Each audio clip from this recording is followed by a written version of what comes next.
Hey, it's me, Riker. Today we're going to have a look at the normal Arcane Labyrinth run through. So from the get-go, we can see that there's a couple of abandoned wagons. Each of them you can choose one out of the 4 heroes available. Now these heroes will provide various amounts of support to your allies, either being damage, support, tank, or control-based effects, and you should choose the hero based on what you are currently missing in your roster. Now from the get-go, we are fighting common enemies. This is represented by the brown banner, and they'll give you a blue relic, and they have a small chance of giving you a purple relic.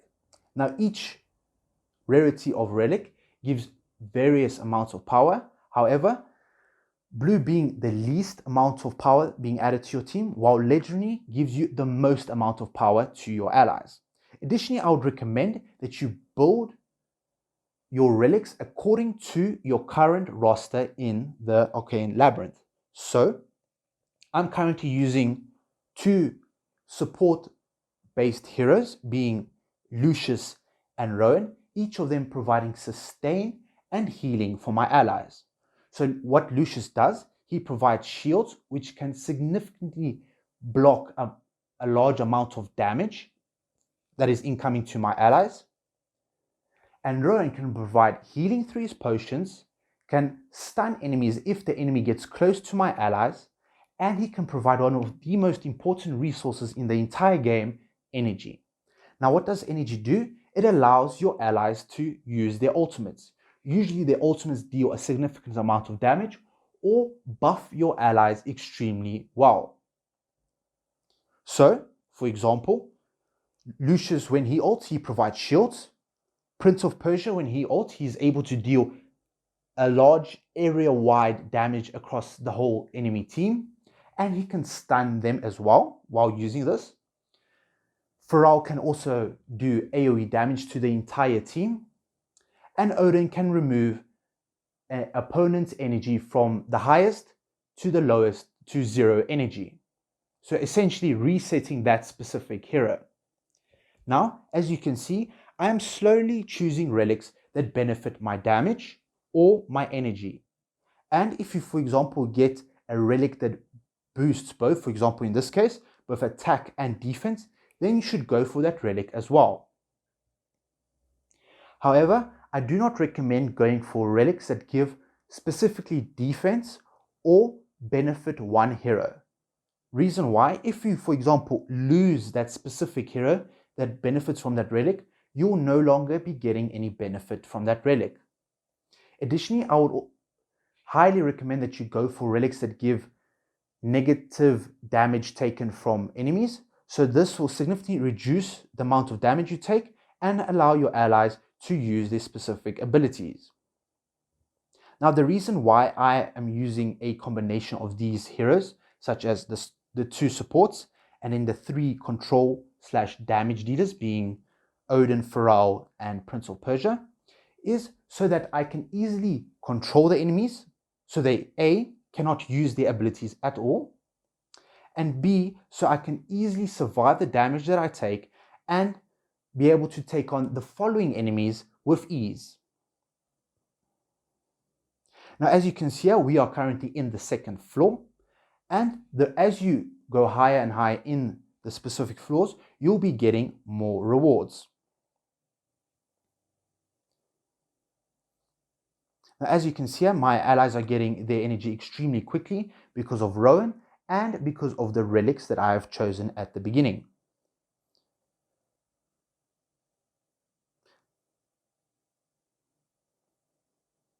Now, the next thing that we'll be approaching is a banded wagon and a healing wall. The healing wall will heal all of your allies by 50%. And additionally, there is a Roma wagon. However, I do not recommend buying any of these rewards but Hero Essence. That's the only thing that I would recommend, even when Arcane Labyrinth has 100% increased rewards from that specific event, as this will greatly benefit your account, especially if you're trying to break through those level caps such as 200, 240, and so on. Now, once you get to the end of the second floor, you'll be greeted with two portals. The left portal will be a purple portal, and this will allow you to continue through the normal labyrinth.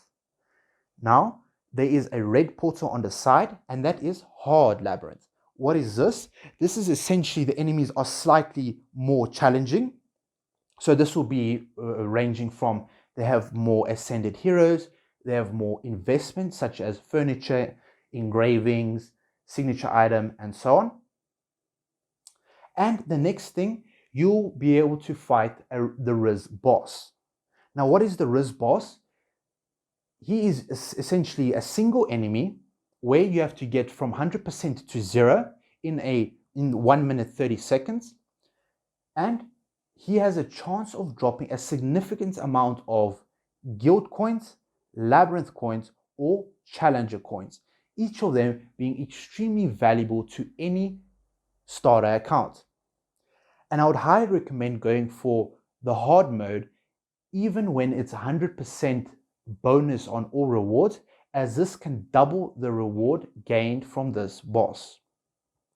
Now, as you can see here, I'm using 2 Graveborn, and I've chosen a relic that specifically benefits my entire team because I am using 2 Graveborns in my allies, as it gives a percentage of attack power per Graveborn in my team. Now, as you can see, even though some enemies might be a bit more challenging, or they have a shield, or they have invulnerabilities, because I have a significant amount of healing, control, and damage, I can easily overtake my enemies, and I can defeat them slowly one by one, or in some cases one-shot 5 enemies at once. Now, instead of using a hero from the abandoned wagon, I would recommend using a mercenary from one of your friends or guildmates, as this will save the amount of resources that you can get from this specific event, as you do not gain resources from choosing a hero. And I would recommend that you choose the path which has the most elite enemies and has the most amount of enemies that you can encounter, as you'll get more resources, and these resources slowly add up more and more over time if you complete them. This will allow you to buy more things from the Labyrinth store, upgrade your heroes, get more diamonds for summons, and so on. If there is a roamer's cart along the way that gives you a reward that you specifically want, such as Poe coins or something that you really need, then I would recommend going for it. However, I do not recommend going for anything but hero essence. So as you can see here, I chose the vitality pool, and I'm ready to progress to the next enemies. Now, the Wrizz boss, I would recommend you get a couple of single target heroes, which that means is they can do a lot of damage to one enemy. Additionally, I would get a couple of heroes such as Wrizz, Odin, Ainz, who can cancel the enemy's ult. So when Wrizz uses his ultimate, he will deal a significant amount of damage to all of your allies. And if they do not have enough sustain, shields, and so forth, they might easily be one-shotted. So if you can cancel Wrizz's ult, then he won't be able to deal damage to the rest of your allies, and therefore he'll only deal damage to one ally. So there we go. It's just one more enemy before the Wrizz boss. Now, as you can see here, if your team's well configured, then you can easily use the same heroes for every single enemy in this entire event. Now for the Wrizz boss, I swap out my Prince of Persia for a Saurus, as he can provide a significant amount of healing, and there are some of the rewards that you can get from the boss. So I swap him out, put in Saurus, as Saurus can deal a significant amount of single target damage. There we go. And he's dropping really quickly. Now, you'll only get 1 out of the 3 rewards, so it is dependent on your luck, and how many times you do it that you get that specific reward. So as we can see here, I got 10,000 challenger coins. So you have to pass this Arcane Labyrinth 3 times in order to complete it for that specific day. Arcane Labyrinth and Dismal Maze, which is similar to normal Labyrinth, resets every single 2 days, so make sure you hop on and do it as soon as you can to get all the great rewards. Now, here is a resurrect beacon. If one of your heroes have died, then this will resurrect it. However, if multiple heroes have died, then it will resurrect a random hero out of the heroes that have died in this entire run through.